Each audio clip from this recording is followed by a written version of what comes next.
నమస్తే welcome to TV 45.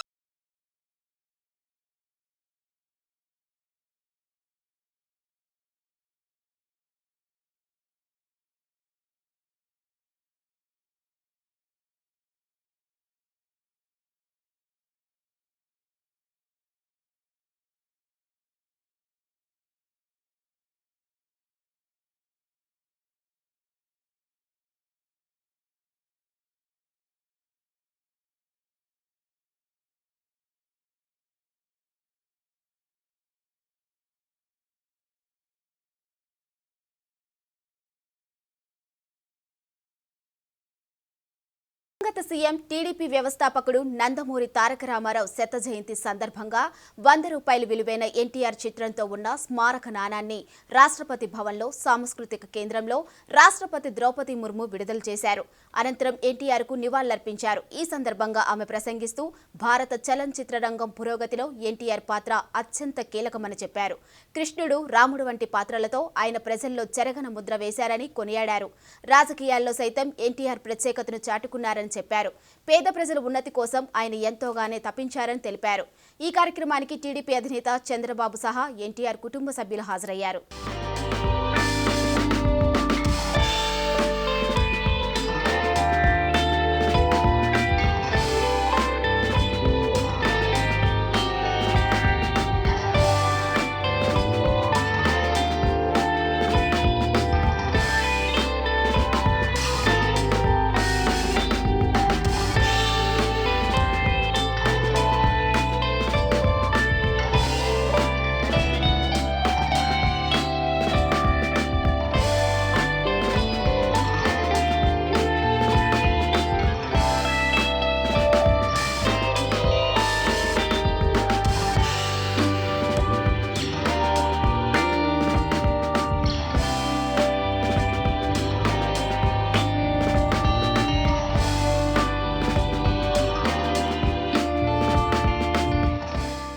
Nandamuri Tarak Rama Rao जी को लोग स्नेह और सम्मान के साथ एनटीआर के नाम से याद करते। इनकी जन्म शताब्दी के उपलक्ष्य में आयोजित इस कार्यक्रम में उनकी स्मृति को मैं सत नमन करती। स्वर्गीय श्री एनटी रामाराव जी की स्मृति में उनकी आकृति से युक्त सिक्का प्रस्तुत करने के लिए मैं भारत सरकार के वित्त मंत्रालय की सराहना करती। डॉक्टर पुरेंद्र जी ने इस स्मृति समारोह से जुड़ी पूरी प्रक्रिया को निष्ठा के साथ आगे बढ़ाया है। मैं उनकी विशेष सराहना करती हूँ. Brought forward another angle or another aspect which clearly emphasized how entertainment can actually impact society. And we cannot refrain from saying that it was his foray into entertainment, the field of entertainment, that had actually seen him breeze into the status of the Chief Minister of Andhra Pradesh as well. And after he forayed into political life, or rather public life, he proved that politics, or rather power, is simply not for power, but is also a medium of service to people. The manner in which he empowered the marginalized sections of society, more particularly the women, wherein he ushered in reservations for women, and beyond that he also gave equal rights and properties for women as well. Needless to say, setting up the first Mahila Vishwavidyalaya in Tirupati too. The support he gave the backward classes, and the manner in which he stood up for the scheduled classes. And also his strong belief that unless he empowered the marginalized sections, cannot we take our state and our country forward. Rangareddy జిల్లా కర్మన్ ఘాట్లో జనసేన ఆధ్వర్యంలో యువతి సమస్యలపై యువగర్జన సభ నిర్వహించారు. తెలంగాణలో Janasena party పోటీ చేస్తుందని త్వరలో పవన్ కళ్యాణ్ ప్రకటిస్తారని తెలిపారు.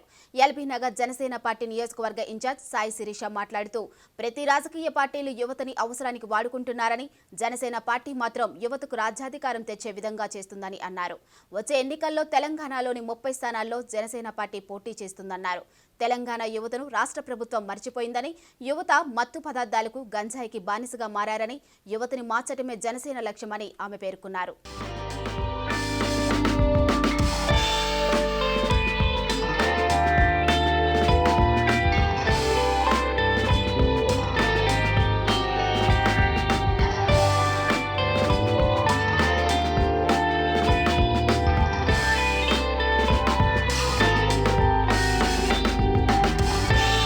ఎల్బీ నగర్ నియోజకవర్గంలో యువగర్జన అనేటువంటి కార్యక్రమాన్ని నిర్వహించుకున్నాము. ఖచ్చితంగా జనసేన పార్టీ యువతకి పెద్దపీట వేస్తుంది.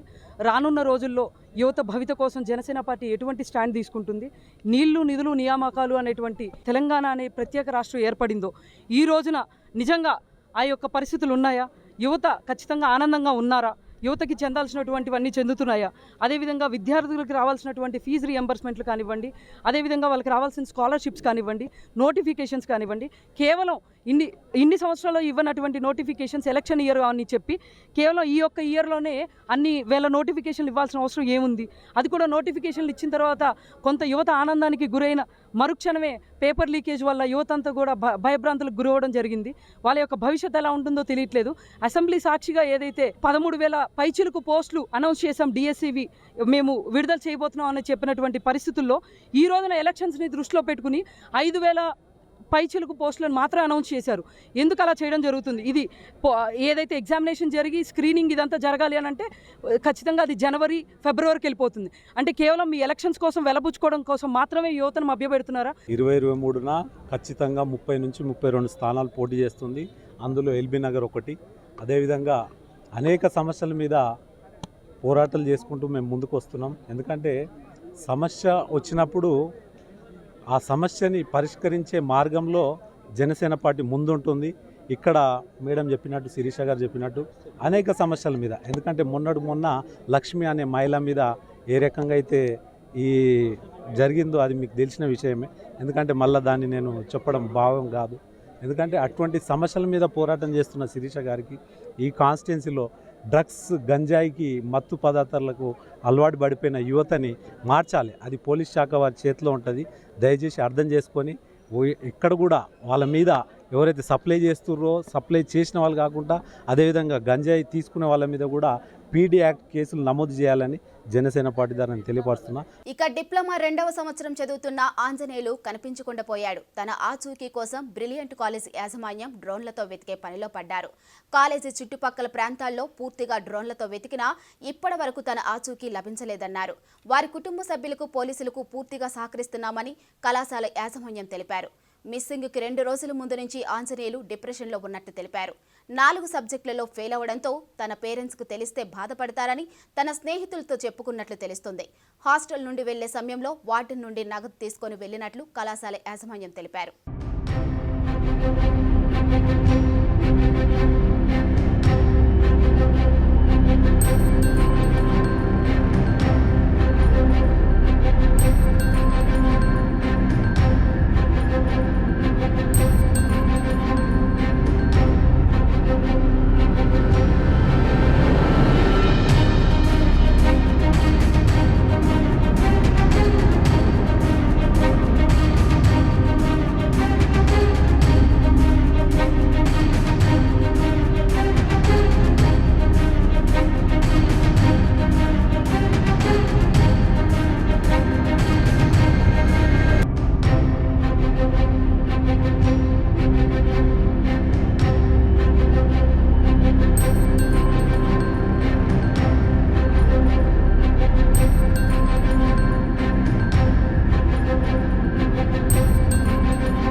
పోలీసు వాళ్ళందరూ ఎత్తుకుతురు. మా అబ్బాయి పోయి ఇవాళకి 9 రోజులు అవుతుంది. ఇంకా ఏంది క్లూ దొరుకుతలేదు. మాకు ఈ సార్ వాళ్ళు అనేది ఏంది చెప్తలేరు. కాలేజీ సార్ వారు, పోలీసు వాళ్ళు అయితే 4-5 రోజుల నుంచి 6 రోజుల నుంచి ఎత్తుకుతుండరు. ఇంతవరకు ఏంది దొరుకుతలేదు. సీసీ కెమెరాలల్లో ఏడ కనిపిస్తలేడు. వాడ మొత్తం దేశానికి గుర్తయినా కానీ అందరు ఫోన్లు చేస్తారు కానీ అబ్బాయి కానొస్తలేడు. మాకు మళ్ళీ ఎక్కడెక్కడ బస్సులకు అంతటా పోస్టర్లు కూడా అతికిచ్చిర్రు. టీవీలో అన్నిట్లలో పోయినాయి. మా అబ్బాయి మాకు కావాలి, మాకేంది కోరుతలేము. మీకు అందరికీ మరవదండి. నా కొడుకుని నాకు తెచ్చి ఇరిగా చదువులు అందరు బాగానే ఉన్నారు. నా కొడుకులు 3, ఈయన చిన్న ఆయన మంచిగానే చదువుకునేది. ఎవరు ఎమ్మడి వాడు సైలెంట్ ఉంటాడు. శుక్రవారం రోజు మాట్లాడిండు. శుక్రవారం అన్నాడు, ఫోన్ చేసి ఏమన్నాడు, మమ్మీ ఏం చేస్తురు అని అన్నాడు. అంటే ఏం చేస్తలేను నాయన, ఇప్పుడే వచ్చినాం పనికొయ్యి అని అంటే, మరి తిన్నరా మమ్మీ అంటే తినలే నాయన, నువ్వు తిన్నావా అంటే తిన్నా అన్నాడు. ఏం కూర పెట్టిరు బిడ్డ అంటే గోకరకాయ కూర పెట్టిరు అంటే రోజు అదే పెడతారా అని తండ్రి అడిగితే నాయన టూ మచ్ రేట్లు ఉండయి, మరి ఏం పెడతారు ఇంతమంది పిల్లలకు అని చెప్పిండు. అంతవరకే గుర్తు. అన్ని రోజుల నుంచి ఫోన్ చేయలే. ఇంకా వాడు ఇప్పుడు చాలా క్లారిటీగా ఉండు. నేను ఇప్పుడు ఎలాగైనా పాస్ అవుతా, ఎట్లా ఫస్ట్ 10th వరకు తెలుగు మీడియం, తర్వాత ఇంగ్లీష్ మీడియం వచ్చినా అన్న నాకు అన్ని క్లారిఫై అయినాయి, సార్ అందరూ నాకు హెల్ప్ చేసిరు, మంచిగా అవుతున్నా అని అన్నాడు. అలాంటి అవకాశం అయితే లేదు. కానీ కాలేజ్ నుంచి బయటికి వెళ్ళినట్టు ఎలాంటి క్లూ లేదు. ఇన్ని రోజుల నుంచి ఇన్ని కెమెరాలు ఇన్ని విధాలుగా ఎన్ని సహాయశక్తులు ప్రయత్నించడానికి క్లూ దొరకపోవడమే అనుమానంగా ఉంది. నేను వాళ్ళ ఫ్రెండ్కి ఫోన్ చేసిన, సాగర్ అన్న అబ్బాయికి, మా ఫ్రెండ్ వానికి ఫోన్ చేస్తే ఫోన్ ఎత్తి అన్న లేడన్న మీ తమ్ముడు ఆదివారమే ఇంటికి వచ్చిండు అని చెప్పిండు. ఆదివారం ఇంటికి వస్తే తమ్మి ఇంటికి రావాలిగా, సార్ ఇలా ఫోన్ చేశాడు, ఎవరు చేయలేదు, మా అక్కోళ్ళ ఇంటికి పోయినా అని అన్నారు. అక్కోళ్ళ ఇంటికాడ అబ్దుల్పూర్ మెట్టు పోయి బట్టలు ఉడ్డించుకొని పోతానని అన్నారుగా. అయితే ఫోన్ చేసిన మా అక్కలకు, మా హైదరాబాద్ ఉండేటోళ్ళకి ఓవరాల్ చేసిన, లేదు ఎవరు ఫోన్ చేసినా రాలేదు, ఎందుకు పోతాడు అట్లా ఫోన్ చేస్తాడు కానీ అడిగారు. మేము పోయి వాళ్ళ కోసం ఎప్పుడు పోయినా అని అన్నారు. అయితే ఇంకా దాన్ని తెలుసుకొని మళ్ళీ సార్కి ఫోన్ చేసిన. వాడేం సార్ ఫోన్ చేస్తే ఏం లేదు బాబు పోయిండు ఆదివారం మేము మెట్టుకోయి బట్టలు కుట్టించుకుంటా అన్నాడు. సార్ మెట్టుకోయి బట్టలు కుట్టించుకొని రానప్పుడు మీరు ఇన్ని రోజులు అయినా ఫోన్ చేయరని సార్ చేయగలదు కానీ అడిగిన. అంటే బాబు నాకేం తెలుసు బాబు వచ్చిండు అనుకున్నా, వస్తాడుగా కాలేజీకి పిల్లవాడని అంటుండు. ఆయన నేను పోతున్నా వరంగల్కి పోయి నాకు పని ఉంది బ్యాంకుది పోయినా అని చెప్పిండు. ఓసారి ఏం దాచుకోయినా అని చెప్తుండు. ఏ సక్కలేదు వార్డెన్ సార్ చెప్పేది మాకు అర్థమవుతలేదు. అసలు సారోళ్ళు ఇన్ని రోజులు ఇన్వెస్టిగేషన్ సారోళ్ళు పొద్దుగాల 9 గంటలకు వచ్చి 6:30, 7, 10 గంటల దాకుంటారు ఎస్ఐ సార్, కానీ ఏ క్లూ దొరకలేదు. మేము ఈ డ్రోన్ తోటి చెక్ చేస్తున్నాం. ఆల్మోస్ట్ 4 days నుంచి డే అండ్ నైట్ దీన్ని చూస్తున్నాము. ప్లస్ మా team, college team, police department ఇవన్నీ సాయశక్తులతో మాకు కృషి చేస్తున్నారు. టెక్నికల్గా ఏదైతే కెమెరాస్ ఉన్నాయో దాంతోపాటు ప్లస్ మా డ్రోన్ తోటి కూడా మేము చెక్ చేసాము. ప్లస్ చుట్టుపక్కల ఎలాంటి ఆన్వైజ్ కానీ ఎలాంటి ఏం కనపడలేదు. మీరు ఎన్ని రోజుల నుంచి చేస్తున్నారండి డ్రైవ్? 4 to 5 days నుంచి చేస్తున్నాం. ఎక్కడెక్కడ పరిసర ప్రాంతాలు ఎక్కడ చుట్టుపక్కల కాలేజ్ చుట్టుపక్కల ఆల్మోస్ట్ 1 to 1.5 kilometers ఏదైతే గుట్టలు ఉన్నాయి, వాటర్ ఫాల్స్ ఉన్నాయి, అక్కడ పర్సనల్గా వెళ్ళాము, డ్రోన్ తోటి వెళ్ళాము, రికార్డింగ్ చేసాము. ప్లస్ రికార్డింగ్ అయినటువంటి మెమరీ కార్డ్ మొత్తము డిపార్ట్మెంట్కి ఇవ్వడం జరిగింది. వాళ్ళు దాన్ని చూస్తున్నారు. కాలేజ్ యాజమాన్యం ఏమన్నారు? ఎన్ని రోజులు చేయమన్నారు? అంటే దొరికే వరకు చేయమన్నారు. ఎప్పటివరకు కాలేజ్ మేనేజ్మెంట్ అడుగుతారో మేము అందరం వాళ్ళకి హెల్ప్ చేయడానికి మేము ఉన్నాము. సీసీ కెమెరాలు చుట్టుపక్కల ఏదైతే ఉన్నాయో ఆ కెమెరాలు అవన్నీ కూడా చెక్ చేస్తున్నారు. తల్లిదండ్రుల కంటే బాధ కంటే కూడా ఇక్కడ ఉన్నటువంటి యాజమాన్యాన్ని కానివ్వండి, లేకపోతే టీచర్స్ కానివ్వండి, చాలా బాధ కలిగించే విషయం. ఎందుకంటే తోటి విద్యార్థులు చాలా బాధపడుతున్నారు. ఎంతో వినమ్రతతో ఎటువంటి అంటే conduct is very very good అనమాట. ఓవరాల్గా చెప్పాలంటే అంత మంచి కాండక్ట్ ఉన్నటువంటి విద్యార్థి అదృశ్యమయ్యాడంటే, ఇప్పుడు అతను 2nd year చదువుతున్నాడు, డిప్లొమా 2nd year. ఫస్ట్ ఇయర్లో వాళ్ళకు ఉన్నటువంటి ఇన్ఛార్జ్ మేడం కానివ్వండి, లేకపోతే వాళ్ళ టీచర్స్ కానివ్వండి, వాళ్ళే ఆశ్చర్యపోతున్నారు ఇంత సిన్సియర్గా ఉండే స్టూడెంట్ ఇలా అదృశ్యమయ్యాడని చెప్పేసి. సో ఎందుకంటే మేము హాస్టల్లో రూమ్మేట్స్తో కానివ్వండి, లేకపోతే కాలేజీలో క్లాస్మేట్స్ ఎంక్వైరీ చేసినప్పుడు ప్రతి ఒక్కరు చెప్పేది ఏంటంటే చాలా మంచి స్టూడెంట్, ఒక మంచి విద్యార్థిని ఎవరు ఇబ్బంది పెట్టారు. సో కళాశాల వైపు నుంచి అటు క్లాస్ నుంచి కానివ్వండి, లేకపోతే హాస్టల్ నుంచి కానీ ఎటువంటి ఇబ్బంది లేదు.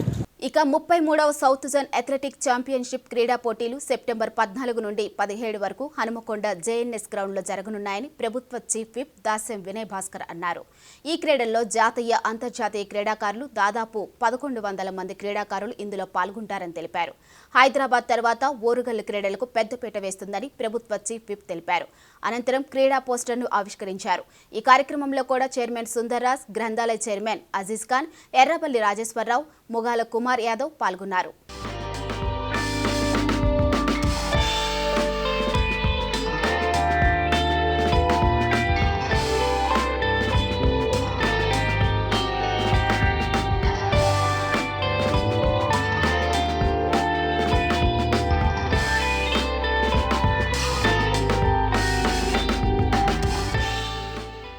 మరి 33వ సౌత్ జోన్ అథ్లెట్స్ ఛాంపియన్షిప్ 15 నుంచి 17 వరకు అంటే 3 రోజుల పాటు, అక్టోబర్ 15 నుంచి 17 వరకు 3 రోజుల పాటు 33వ సౌత్ జోన్ అథ్లెట్స్ ఛాంపియన్షిప్ ఇక్కడ నిర్వహించాలని చెప్పి మరి విజ్ఞప్తి మేరకు ఇక్కడ అలాట్ చేయడం జరిగింది.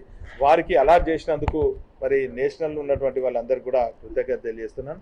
ఈ పోటీలలో 8 రాష్ట్రాల నుంచి పాల్గొనడం జరుగుతుంది.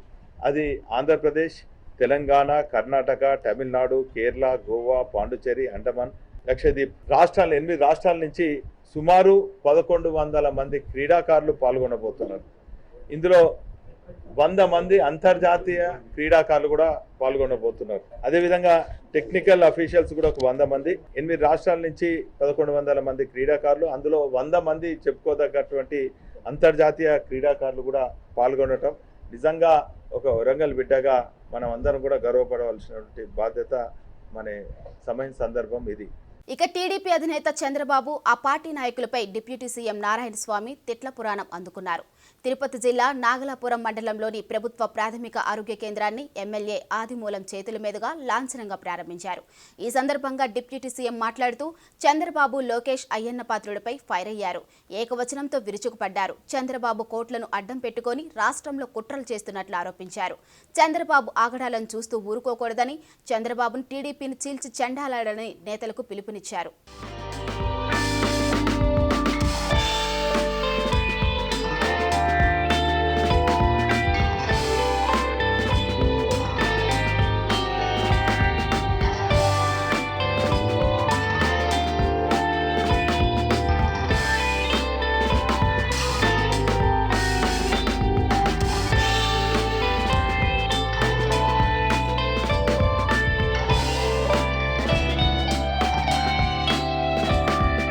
ఆరోగ్యశ్రీ అంటే రాజశేఖర రెడ్డి గారు గుర్తొస్తారు.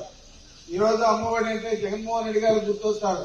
మరి చంద్రబాబు ఏ పథకం పేరు చెప్తే గుర్తొస్తాడో మీరు ఆలోచన చేయాలని మీకు మనవి చేస్తా ఉన్నారు. ఆయన పేరు చెప్తే పథకము లేదు, ఆయన పేరు చెప్పిన ప్రాజెక్టు పూర్తయిన ప్రాజెక్టు లేదు. మీరు చూశారు, ఇందాక చెప్పాడు మా మిత్రుడు నారాయణ స్వామి గారు, మనకి పక్కలో కూడా ఎక్కువ నీటి సౌకర్యం అంతా కూడా మనకు ఆర్ఆర్ ప్రాజెక్టు వస్తా ఉంటే అది చేయకపోతే యుద్ధ ప్రాతిపదికన రాజశేఖర రెడ్డి గారు ముందుండి నారాయణ స్వామి గారి వినతిని మన్నించి పూర్తి చేసిన గొప్ప చరిత్ర కూడా ఉంది. మరి అలాంటి ప్రాజెక్టు ఏదైనా పూర్తి చేశాడా చంద్రబాబు నాయుడు గారిని అడుగుతా ఉన్నాను. మరి ఇలాంటి వ్యక్తి ఇంత సంస్కారం లేకుండా ఇష్టం వచ్చేట్లు మాట్లాడుతున్నారంటే మీరందరూ కూడా గమనిస్తా ఉన్నారు, ఈ రాష్ట్ర ప్రజలు గమనిస్తా ఉన్నారు. తప్పకుండా వీరికి బుద్ధి చెప్పే సమయం ఆసన్నమైంది. 6 నెలల్లో మనం తప్పనిసరిగా జగన్మోహన్ రెడ్డి గారిని ముఖ్యమంత్రి చేసుకోవాలంటే గెలిపించే బాధ్యత మీ మీద ఉంది. వెన్నుపోటుదారుడంట ఎవరు వంశీ, వెన్నుపోటుదారుడు ఆయన నానంట. మరి నీ బ్రతుకులో చల్లరా చంద్రబాబు, నీది ఒక బ్రతుక, చంద్రబాబు నీది ఒక బ్రతుక చెప్పు. నువ్వు ఆ రోజు యూనివర్సిటీలోని కులాలు తీసుకొని రెచ్చగొట్టినటువంటి దుర్మార్గుడు నువ్వు. ఆ రోజు రెడ్డి కమ్మ ఒకటిగా ఉంటే ఈ రోజు కూడా నాయుడు మన జగన్ అంతగా రాస్తే మన పెద్దరెడ్డి చెప్తున్నారు. ఆ రోజే చంద్రబాబు నాయుడు కులాలు తీసుకుని వచ్చాడు. నువ్వు రెడ్డి నేను కమ్మని తీసుకుని వచ్చి ఆ మిత్రులంతా వెన్నుపోటుదారుడు మిత్రే గాని, శాసించే మిత్రే గాని, భూ కబ్జాలు తీసుకునే మిత్రే గాని వేరే మిత్రులు కాదు. వాళ్ళు అంటారు వాళ్ళిద్దరిని వాళ్ళు వెన్నుపోటుదారులు అంటారు. రేపు చంద్రబాబు నాయుడు ఓ లోకేశ నిన్ను రే అనకూడదు, అయినా నేను వయసు పెద్దవాడు కాబట్టి అంటున్నా. ఒక ముఖ్యమంత్రిని మాట్లాడాలని మాట్లాడుతున్నారు. ప్రజలు చూస్తూ ఉన్నారు. జగన్మోహన్ రెడ్డి అంటారు. వాడు ఎవడో అయ్యన్న పాత్రుడు, వాడు దోపిడీ చేసిన భూములంతా ఆక్రమించుకుంటే దాన్ని బయట పెట్టాడు జగన్మోహన్ రెడ్డి గారు. వాడు మాట్లాడతాడు అయ్యన్న పాత్రుడు, వాడు ఒక ఎమ్మెల్యేగా మంత్రిగా పనిచేస్తాడు. జగన్మోహన్ రెడ్డి ఏంద్రా నీకు అది తెలుస్తా, నీ అమ్మ నిజంగా వీళ్ళందరూ మానవత్వంలో పుట్టినారా రాక్షసులుగా పుట్టినారో నాకు అర్థం కాదు. ఇక డబుల్ బెడ్రూమ్ ఇళ్లను కేటాయించాలని కోరుతూ బీజేపీ నేత కూన శ్రీశైలం గౌడ్, బీజేపీ నేతలంతా కలిసి కుత్బుల్లాపూర్ ఎమ్మెల్యే కార్యాలయం ముట్టడికి యత్నించారు. దీంతో ఆ ప్రాంతంలో ఉద్రిక్తత వాతావరణం చోటు చేసుకుంది. పోలీసులు శ్రీశైలం గౌడ్ ని గృహ నిర్బంధం చేసి ఇంటికి తాళం వేశారు. ఈ ఘటనలో పోలీసులకు కార్యకర్తలకు మధ్య తోపులాట జరగగా బీజేపీ కార్యకర్తలపై పోలీసులు లాఠీచార్జ్ చేశారు. అనంతరం పోలీసులు శ్రీశైలం గౌడ్ ను అరెస్ట్ చేసి జగద్గిరిగుట్ట పోలీస్ స్టేషన్ కు తరలించారు.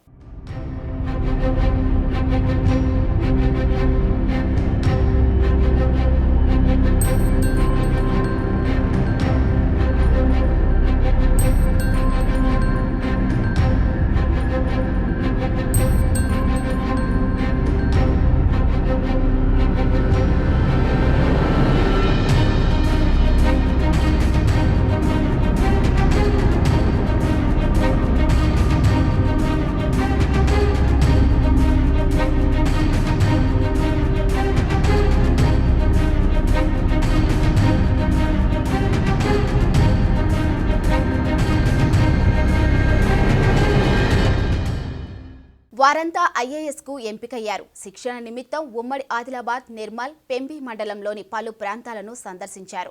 ఈ సందర్భంగా ఆదివాసుల సంస్కృతి సాంప్రదాయాలపై అధ్యయనం చేశారు.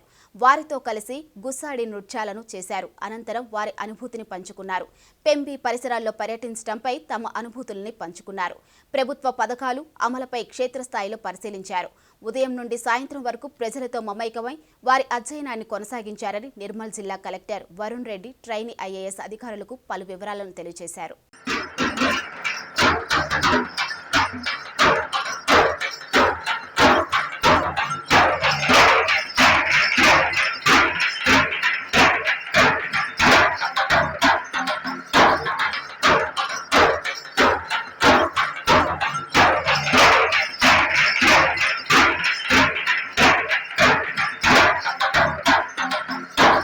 అన్నీ కూడా గుట్ట ప్రాంతాలు ఉన్నాయి, వాగులు వంకలు ఎక్కువ ఉంటాయి. ఉన్నప్పుడు ఏమవుతుంది, మన హ్యాబిటేషన్స్ కానీ మన అన్నీ కూడా కొంచెము కనెక్టివిటీ కూడా కొన్ని ఇష్యూస్ అనేది ఉంటుంది. పర్మిషన్స్ రావడానికి కొంచెం టైం పడుతుంది. ఇప్పుడు మనం పట్టణ ప్రాంతంలో మీరు వాటర్ కనెక్షన్ ఇవ్వాలంటే త్వరగా ఇవ్వచ్చు. ఇక్కడ వేయాలంటే మనం అడవి నుంచి మనం లైన్ వేసుకొని వాటర్ లైన్ వేసుకొని లీకేజ్ అయినా కూడా మనకు రిపేర్ అనేది టైం పడుతుంది. సో ఆ సమస్యలు అనేది కూడా అధికారులు కూడా మీకు ఎందుకు వచ్చారంటే వాళ్ళు కూడా చూసి నేర్చుకుంటారు అని. ఇప్పుడు ఇప్పుడు మీరందరూ ఇప్పుడు చెప్తున్నాను దగ్గర అక్కడ దొడ్డవాళ్ళ దగ్గర ఇష్యూ అవుతుంది అని.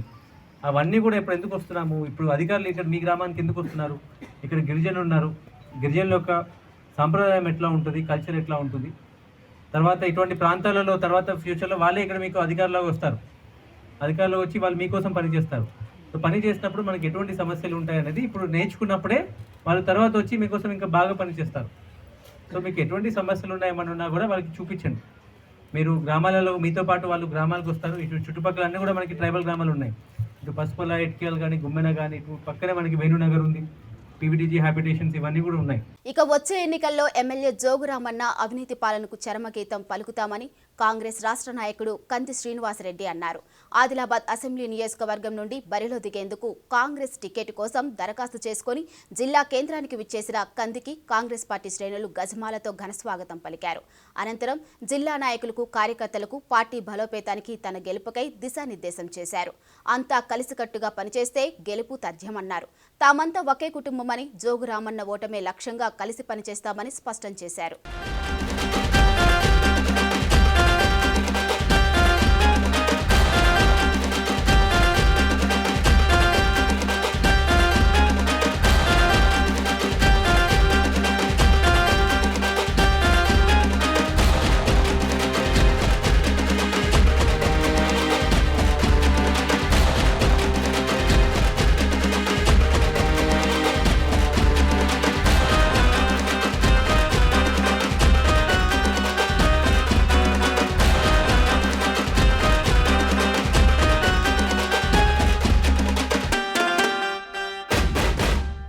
ఆదిలాబాద్ కాంగ్రెస్ పార్టీ ఎమ్మెల్యే అభ్యర్థిగా దరఖాస్తు చేసుకొని మొట్టమొదటిసారి నేను ఆదిలాబాద్ వచ్చిన ఇన్ని వేల మంది నాకు ఘన స్వాగతం పలికిండ్రు.